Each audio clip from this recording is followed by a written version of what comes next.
Kalian tahu bagaimana Paman Ma berperan yang idiot gak? Di dalam bus ada seorang anak yang terlihat sama bodohnya. Dia ingin mengolok-olok Paman Ma. Tanpa diduga, Paman Ma menjawab, anak itu membuat wajah sapi. Dia juga membuat wajah sapi. Dan memamerkan otot lengannya. Akibatnya, pegangan di bus robek. Kenapa, kok kamu nangis? Paman Ma lagi rasa malu. Anak laki-laki itu sangat lemah. Paman Ma menyukai adu panco sejak usia sangat muda. Impiannya adalah menjadi juara dunia. Tidak ada yang tahu apa yang dia makan sebelumnya. Hanya tahu itu karena lengan berotot sehingga dia mengacaukan Amerika. Memenangkan kejuaraan panco yang tak terhitung jumlahnya. Orang Amerika, dia hanya anggap mereka sebagai anak-anak. Tidak bisa menang, lagi bilangnya tipu. Paman Ma tidak menerimanya. Dia berkelahi dengan pria Amerika itu. Setelah itu, dia dilarang bermain. Untuk menyambung hidup, dia hanya bisa bekerja sebagai satpam di supermarket. Tapi dia tetap imut meskipun dia satpam. Keesokan harinya, saat sedang makan roti, dia menerima telepon dari sahabatnya. Katanya Korea akan mengadakan kompetisi panco. Anda hanya perlu pergi ke malam terakhir untuk mendapatkan tiket ke kejuaraan dunia. Paman Ma lagi ragu-ragu. Apapun yang terjadi, menjadi satpam hanya cukup untuk memberi makan buat mulut yang besarnya. Setelah kembali Korea, teman Park Ji-cha mengajaknya makan dan minum. Paman Ma juga tidak malu. Sampai pasangan itu menggendong anaknya untuk menyapa. Baru sekarang tahu bahwa itu adalah perayaan sebulan penuh anak laki-laki itu. Setelah kenyang, Ji-cha lagi antarnya jalan-jalan. Berapa biaya untuk mengambil satu gambar? Kamu bantu aku sebentar ya. Ya, kalian yang salah. Aku bukan model. Kok potret, makan uang nih. Ji-cha antarnya ke bar. Teman kamu tuh, tinggal di mana dan kerjanya apa? Siapa yang kamu bicarakan? Jangan pedulinya, yang tidak berguna. Hei, di mana toiletnya? Setelah meninggalkan klub malam, Ji-cha membawanya ke hotel mewah lagi. Paman Ma rasa kasur di sini sangat bagus. Cucu Portugis ini sangat baik. Besoknya, Ji-cha memimpin Paman Ma ke kasino gangster. Bahkan mengatakan untuk mencarikan sponsor untuknya. Bos ingin melihat kekuatannya. Ternyata Ji-cha bukan yang baik. Tujuan memanggilnya kembali ke rumah hanya untuk menghasilkan uang. Paman Ma sedikit bodoh. Tapi demi kehormatan, dia tetap bermain tanpa darah sampai akhir. Itu hanya main panco saja. Mereka bukan musuhnya. Seperti yang diharapkan, orang-orang yang bertingkah seolah mereka keras bukan tandingannya. Bos juga tertarik samanya. Kasihnya tombol like dan senyum senang. Agar tidak melewatkan kesempatan, mereka memutuskan untuk berinvestasi di Paman Ma. Bahkan memberinya tempat tinggal yang mewah. Tapi Paman Ma merasa hotel ini murah. Tidak ada tempat untuk menari seperti kemarin. Ya, kok harus begitu? Cepat datang dan coba kursi pijat ini. Gak mau, mesin pijat hanya seperti batu saja. Ya ampun, asyik banget. Tiba-tiba sang bos mengirim pesan. Dia ingin Paman Ma menang besok. Tapi lagi kalah. Hanya saja ikutinya. Ya, tidak apa-apa untuk kembali ke hotel itu besok dan bahagia. Kali ini Paman Ma kembali. Selain kompetisi panco, ada hal lain. Itu dia ingin mengunjungi ibunya. Meraba-raba di jalan berdasarkan ingatan. Tetapi tidak dapat menemukan ibu, tetapi melihat dua anak. Baru tahu bahwa kedua anak ini memanggil ibunya nenek. Jadi artinya tahun itu setelah mengusir Paman Ma, wanita tua itu melahirkan anak perempuan lagi. Dia bersembunyi di balik tembok, menunggu setengah hari. Akhirnya melihat adiknya. Ikuti dia ke mall, cari tahu bahwa adik perempuannya sedang berbisnis. Saat ini, Ji-chan lagi datang. Lihat apa sih kamu? Ya, kamu kagetkan aku. Kamu sedang lihat wanita itu kan? Ya ampun, jangan kacaukan. Sebelum kompetisi, Ji-chan mengundangnya makan enak. Kamu yakin aku bisa memakannya? Itu sup kimchi. Makanan khas Korea selalu. Ini enak, coba saja. Yah, aku lebih baik kelaparan daripada makan ini. Ingat, pertandingan kedua harus kalah dengan sengaja. Aku tahu orang Amerika mengganggu kamu. Tapi ini Korea, kamu membuatnya lebih halus.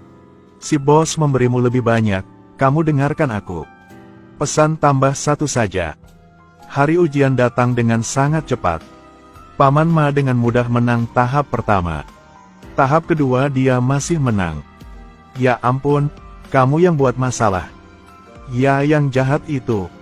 Muka bos jadi gelap, mau ajar Paman Ma. Tapi ditentang olehnya.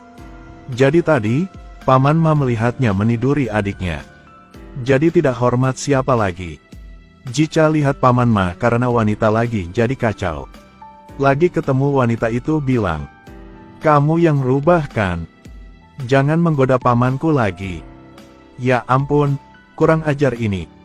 Ternyata itu bosnya, karena Paman Ma tidak mengikuti kesepakatan. Membuatnya kehilangan banyak uang. Melihat Jica akan dipukuli sampai mati, Paman Ma muncul. "Kalian yang malu. Enak kan? Kesini." Dia knock out satu anak buah.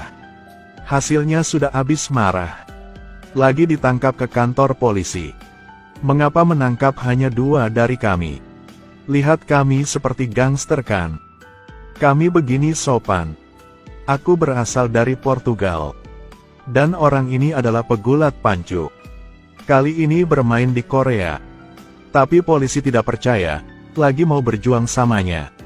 Lagi kalah di tepat tempat. Tapi kemudian Paman Ma tidak bisa pergi lebih jauh lagi. Harap tetap di sini dan bermain panco." Untungnya, adik membawa peninggalan ibunya tepat waktu ke kantor polisi. Di dalamnya ada akte kelahiran dan foto masa kecil Paman Ma. Ternyata ibu mereka meninggal karena kanker tahun itu. Tetapi karena menyinggung si bos. Jadi tidak ada tempat untuk pergi, lagi dengan Jica. Tidur sementara di gudang adiknya. Sekuat dirinya bukan hanya untuk adu panco tapi juga untuk banyak hal lainnya. Misalnya hancurkan pintu. Tidak bisa buka kan? Pintu ini sangat macet. Biarkan aku coba. Anak-anak itu, beraninya kau duduk di sini dan merokok. Lihat puntung rokok berserakan di mana-mana. Su Yin terus memarahi. Dia hanya mau pukul mereka semua. "Ya, kamu siapa sih? Ada apa? Siapa bocah bermulut besar ini? Maafkan kami, maafkan kami." Beberapa gangster datang untuk menagih hutang. Wanita itu sedang kekurangan uang. "Kami kesini untuk kembalikan uang." "Aku tahu, cepat pergi." "Paman, kau tidak lucu." Pikir para gangster datang lagi untuk meminta uang, siapa sangka. Kami salah jalan saja. Paman Ma juga tahu masak.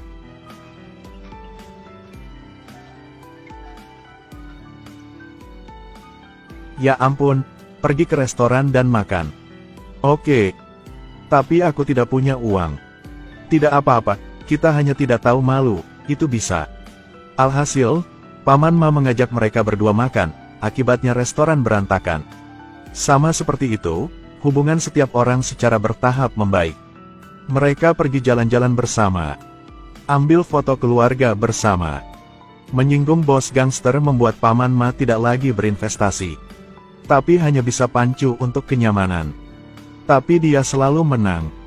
Jica bahkan hati-hati mengundang wartawan untuk melaporkan. Menayangkannya di televisi. Harapkan mampu menarik dukungan masyarakat. Hasil setelah setengah bulan usaha. Tidak ada yang peduli dengannya. Tidak mungkin, Jica harus bertahan untuk bertemu dengan bos gangster. Kamu masih sehat kan? Masih ingin berinvestasi pada pancu kan? Kami akan menang kali ini pasti. Pada saat itu, nama klan akan populer. Kami seorang gangster yang tidak perlu menjadi terkenal. Kamu salah tempat sih. Apalagi saat ini, sang bos telah menemukan bayi laki-laki di penjara. Namanya Gonçalo Ramos. Sebelumnya menjadi bos di turnamen Pancu Korea. Sekali saja bertaruh ilegal, tertangkap di penjara. Sampai sekarang baru saja dilepaskan. Tapi bentuknya masih bagus. Ji-cha tidak mendapat sponsor, tetapi dipukul sampai mati. Paman Ma di sini mengetahuinya dari cucunya. Ibu sering mengiriminya banyak email. Dalam surat itu selain penyesalan karena telah memperlakukan Paman Ma, bahkan mengungkap identitas Suyin. Ternyata dia sama sekali bukan anak ibunya. Sayang sekali dia membesarkan 2 anak sendirian. Jadi menerima ketiganya untuk diadopsi.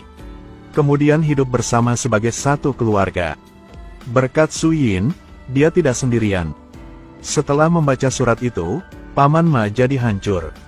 Pikir dapat menemukan anggota keluarga, tetapi itu adalah kesalahpahaman. Keesokan harinya, seluruh keluarga pergi berziarah ke makam wanita tua itu. Paman Ma dengan cepat mengajukan beberapa pertanyaan kepada Suyin. "Kamu bukan anak kandung ibuku kan?" Suyin bilang, walaupun bukan kandung, tapi dia selalu menganggapnya sebagai keluarga.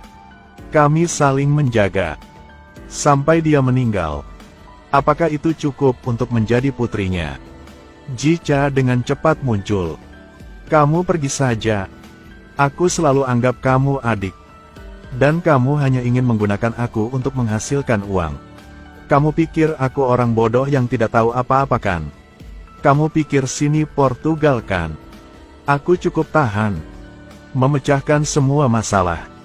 Paman Ma mulai latihan. Otot semakin besar dan besar. Melihat otot ini, ya ampun, bahkan bisa menderek mobil. Ji-cha juga mulai jadi baik. Mulai menganalisis lawan untuk membantu Paman Ma. Pada hari pertandingan, Ji-cha datang untuk mencari Paman Ma. Berinya book rahasia. "Aku sangat mendukungmu kali ini." Rasa Ji-chan begitu tulus. Paman Ma juga tidak marah lagi. Di atas panggung, Paman Ma bersandar pada ototnya. Dengan mudah menang. Lawan berikutnya adalah Gonçalo. Dia yang orang tajam. Siapa yang bertarung dengannya mengalami akhir yang tragis. Tapi bos itu menyadarinya. Paman Ma yang ancaman besar buatnya. Biar yakin menang. Dia membawa 1 miliar uang tunai untuk melihat Ji-cha. Mengatakan bahwa selama Paman Ma menerima kekalahan, akan ada 1 miliar lagi. Tapi Ji-cha bukan yang dulunya. Yang dimaksudkan untuk tidak setuju. Tapi memikirkan sang ayah yang akan bangkrut. Tidak dapat menolak kesempatan langka untuk membayar hutang ini. Dia ambil uang ketemu Paman Ma. "Ya, atau kamu terima kalah sama pria itu. Kamu menang jadi juara pertama juga tidak ada yang peduli." "Siapa bilang begitu? Di sana, aku yang pemain pancu paling terkenal tahu tidak? Ingin membuktikan kemampuan.